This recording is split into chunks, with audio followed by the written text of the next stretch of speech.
हो, व्यापार व्यवसाय नहीं चल रहा हो, नौकरी सर्विस नहीं मिल रही हो, बहुत तकलीफ हो,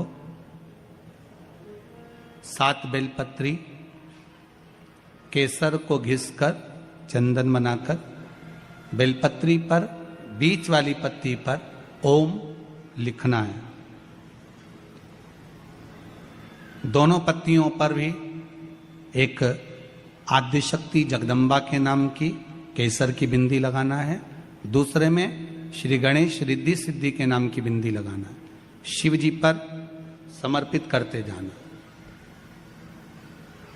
शंकर को चढ़ाते जाओ। सोमवार की अष्टमी के दिन भगवान शंकर को बेलपत्र समर्पित जरूर करना चाहिए, वो भी शाम के समय पर। आप लोग तो जानते होंगे कि सोमवार की जो अष्टमी होती है शंकर और पार्वती के मिलन का दिन होता है। किसके मिलन का है? जम के बोलिए। शिव और पार्वती के मिलन का दिन होता है सोमवार की अष्टमी का दिन। साल भर में लगभग 4 या 5 सोमवार की अष्टमी पड़ती है, इससे ज्यादा नहीं पड़ती। पर भाग्यशाली हो आप सब, अब की बार तो लाइन से 2 बार पढ़ रही है। शायद एक 27 दिसंबर की पढ़ना चाहिए और एक 10 जनवरी की पढ़ना चाहिए, जहां तक ऐसा उम्मीद है। अभी देखा नहीं पंचांग, और ऐसा उम्मीद है कि 27 दिसंबर की पढ़ना चाहिए और 10 जनवरी की पढ़ना चाहिए, सोमवार अष्टमी। शिव और पार्वती के मिलन का दिन होता है सोमवार की अष्टमी। इसमें मां जगत जननी जगदम्बा अपनी 64 योगिनियों को लेकर शंकर भगवान के सामने नृत्य करती हैं जब सोमवार की अष्टमी पड़ती है। जैसे शिवरात्रि का महत्व होता है, उसी तरह सोमवार की अष्टमी का महत्व होता है। जब 64 योगिनियां माता शंकर भगवान के सामने नृत्य करती हैं, तब भगवान शिव उठकर खड़े होकर उन 64 योगिनियों को अपने हस्त कमल पर धारण करते हैं। और हस्त कमल पर धारण करते हैं तब उन 64 योगिनियों को लक्ष्मियां प्रदान करती है। लक्ष्मियों को, लक्ष्मी माता को वो 64 योगिनियां दी जाती है। लक्ष्मी मैया उन 64 योगिनियों को भगवान विष्णु के पास लेकर जाती है। भगवान नारायण उन 64 योगिनियों को ब्रह्मदेव के पास लेकर जाते हैं। उन 64 योगिनियों को ब्रह्मा जी ब्रह्माणी को प्रदान करते हैं।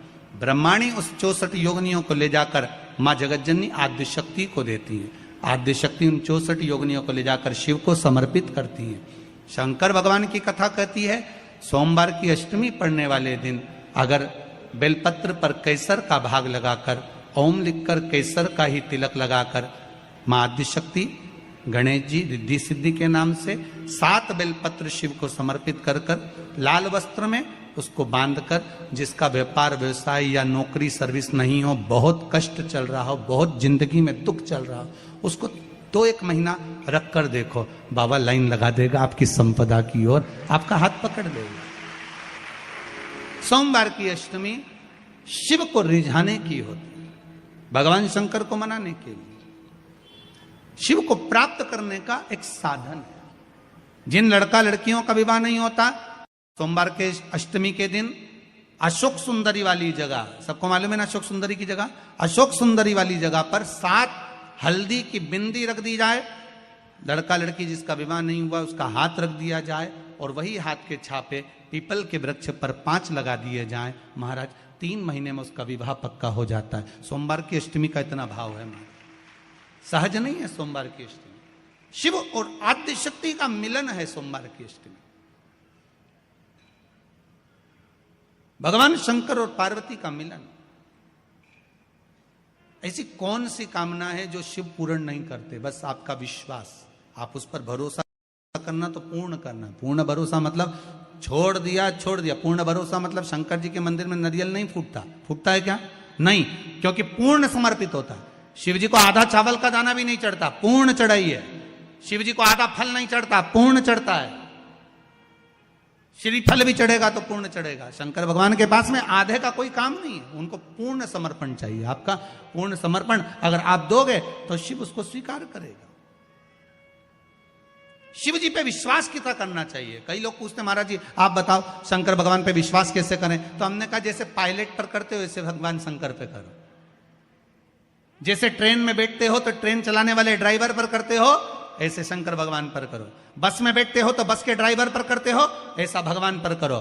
पायलट कैसा हवाई जहाज चला रहा है आपको मालूम है क्या? जम के तो बोलो, जम के बोलो। मालूम है? आप तो आराम से अंदर जाके पायलट का दरवाजा बंद, वो अकेला उधर तुम इधर, अब बढ़िया चकाचक सो रहे हो।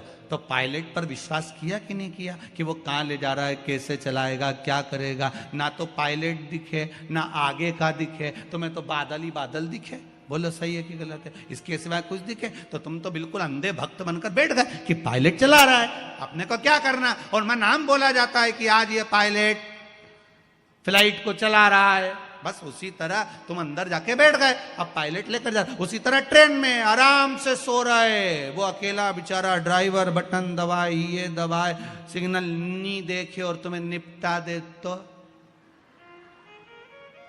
पर भरोसा करा कि नहीं करा? जम के तो बोलो, करा कि नहीं करा भरोसा? विश्वास करा कि नहीं करा कि ड्राइवर चला रहा है, गाड़ी ले जा रहा है, ट्रेन चला रहा है, आप तो आराम से सो, रात भर सोए, चकाचक सवेरे उठे ने मुंडा घिसा फिर बैठ गए ट्रेन के अंदर, और ड्राइवर चला रहा है, अपने को कोई टेंशन ही नहीं, क्योंकि उस पर अपने विश्वास करा, उस पर भरोसा करा। बस वाला बस चला रहा है, तेज चला रहा, कम चला रहा, कैसी चला रहा, ऊंची चला रहा, नीची चला रहा, तुम तो बैठो। हाँ ज्यादा तेज चला तो तुम भी कहते जरा धीमे चला भैया, भैया ऐसा चला भैया। और कई कई मालिकों की आदत रहती है, वो ड्राइवर को दिन भर टोका करते, धीरे धीरे धीरे, आराम से, धीरे, दचका है, स्पीड ब्रेकर है, सावधान रखो। अच्छा तुम तो कह देते हो कि धीरे धीरे, पर ड्राइवर से तो पूछो, अंदर अंदर इतनी गाली बकता, चुपचाप तो बैठ जा। और ड्राइवर भी सोचता होगा कि चुप ही नहीं बैठ रहे, तो बोले जाए बोले जाए बोले जाए। करा कि नहीं करा विश्वास? फ्लाइट चलाने वाले उस पायलट पर करा, ट्रेन चलाने वाले उस ड्राइवर पर करा, बस चलाने वाले उस ड्राइवर पर करा। जितना विश्वास कर कर आराम से तुम ट्रेन में सोए हो, फ्लाइट में आराम से सामान लेके बैठ गए हो, शंकर की कथा कहती उतना विश्वास तुम शंकर पर कर लो और शांति से जीना चालू कर दो, बाकी का सब निपटा लेगा वो। आराम से सो, क्या किसको रोइए, चादर तान के। नारी की जिंदगी में जब कोई विषम परिस्थिति आ जाती है, एक नारी की जिंदगी में जब कोई विषम परिस्थिति आ जाती है और उसकी आंख के आंसू जब सूखते नहीं हैं, बड़ी दुखी होकर वो अपने घर में रहती, कहीं पति मदिरा में डूबा है, परिवार के लोग अपशब्द कह रहे हैं, ताने दे रहे हैं, गालियां दे रहे हैं, और वो सोच कर बैठी अब जिंदगी नहीं चाहिए भगवान, तू ये जीवन अब मत देना।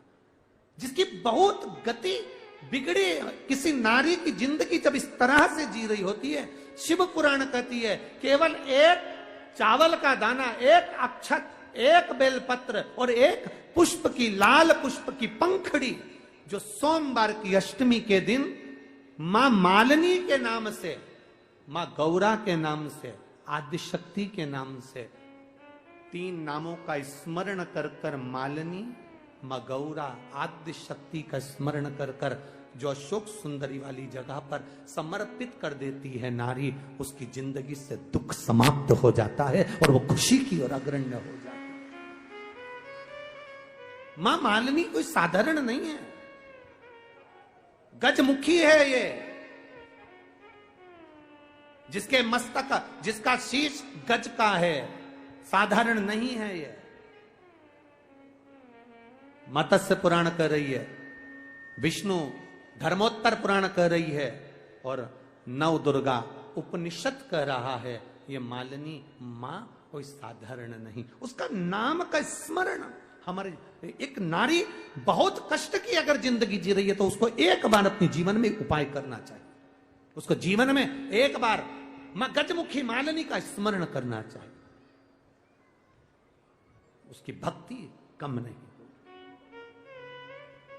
दुख समाप्त। वो गजमुखी मालिनी, एक लाल चंदन में भिड़ा हुआ अक्षत, एक बेल पत्र, एक फूल, लाल फूल की एक पंखड़ी हो, फूल भी नहीं हो तो पंखड़ी भी, मां मालिनी गजमुखी को जब दिया जाए तो वो सुख प्राप्त करती, शंकर भगवान के जितने संतान उतना गजमुखी मालिनी ने अपने को गोदी में खिलाया। अशोक सुंदरी को, गणेश को, कार्तिक षडानंद को, जया, विषहरा, शामरीवारी, दौतली, देव, ये सब कन्याओं को, बेटों को मां मालिनी अपनी गोदी में खिलाती, दुख समाप्त कर देती। जब कोई चढ़ाता है ना अशोक सुंदरी वाली जगह पर ये वस्तु, तो मां मालिनी उसको गोदी में खिलाती, उसको दुख नहीं आने देती। मां मां होती।